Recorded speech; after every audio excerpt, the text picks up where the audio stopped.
Assalamualaikum warahmatullahi wabarakatuh. Om Swastiastu, Namo Buddhaya, salam kebajikan, salam rahayu, salam sejahtera, selamat datang, selamat berjumpa lagi bersama Gus A dalam channel Tanda Tanya Politik, semakin gila semakin asik.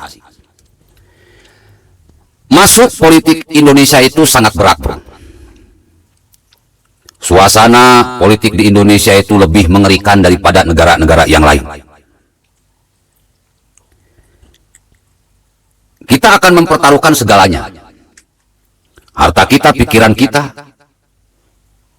nama baik kita, bahkan keimanan kita.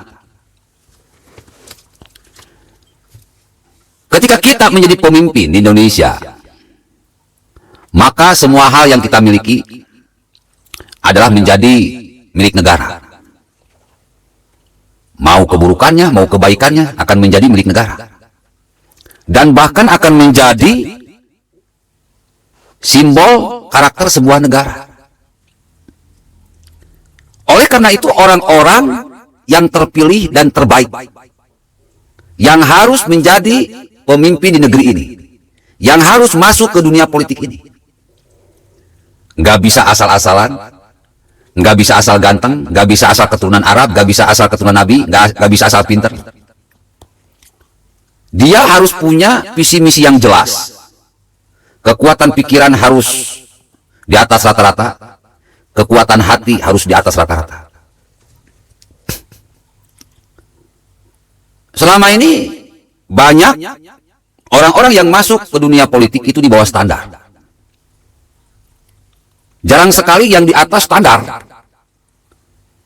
Makanya mengakibatkan kita ini sebuah negara yang kaya, sebuah negara yang seharusnya dikagumi dunia, malah terbalik. Ya karena diisi orang-orang yang memang di bawah standar. Saya mencoba merenung bertahun-tahun, mencoba memikirkan bagaimana solusinya gitu. Apakah saya bisa merubah para pemimpin yang di bawah standar ini? Atau ada sesuatu yang harus saya lakukan agar muncul pemimpin yang di atas standar.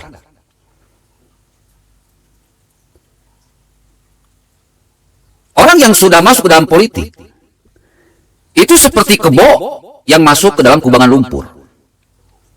Maka dia akan bergelut dengan kotoran-kotoran, akan bergelut dengan tanah, bergelut dengan kebusukan-kebusukan, bergelut dengan korupsi, bergelut dengan sesuatu yang haram.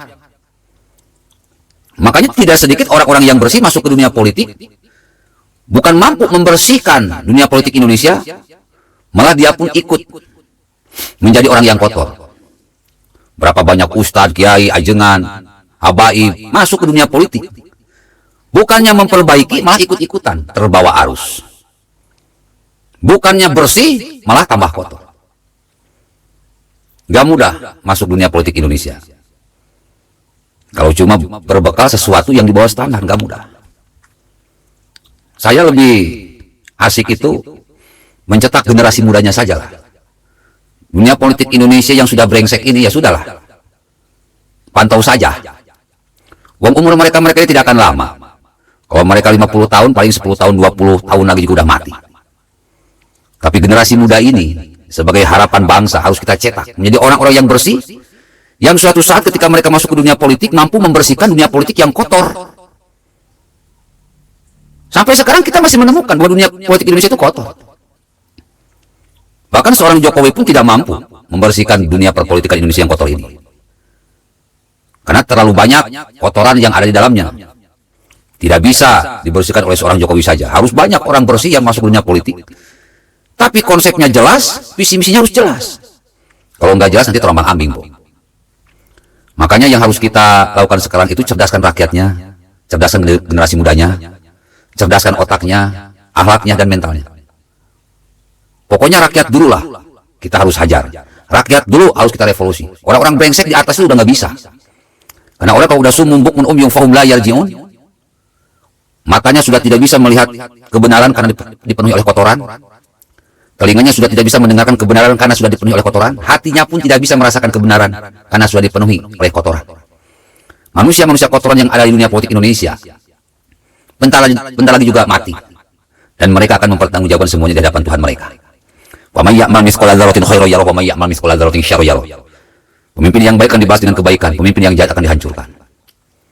Jadi kita harus terfokus kepada rakyat aja dulu. Rakyat harus dicerdaskan otaknya, akhlaknya, mentalnya. Juga pemudanya pun harus dicerdaskan otaknya, akhlaknya, dan mentalnya. Orang yang sudah bermandikan kotoran di dunia politik susah dibersihkan. Apalagi kalau kotorannya sudah berkaitan dengan duit, susah. Assalamualaikum warahmatullahi wabarakatuh.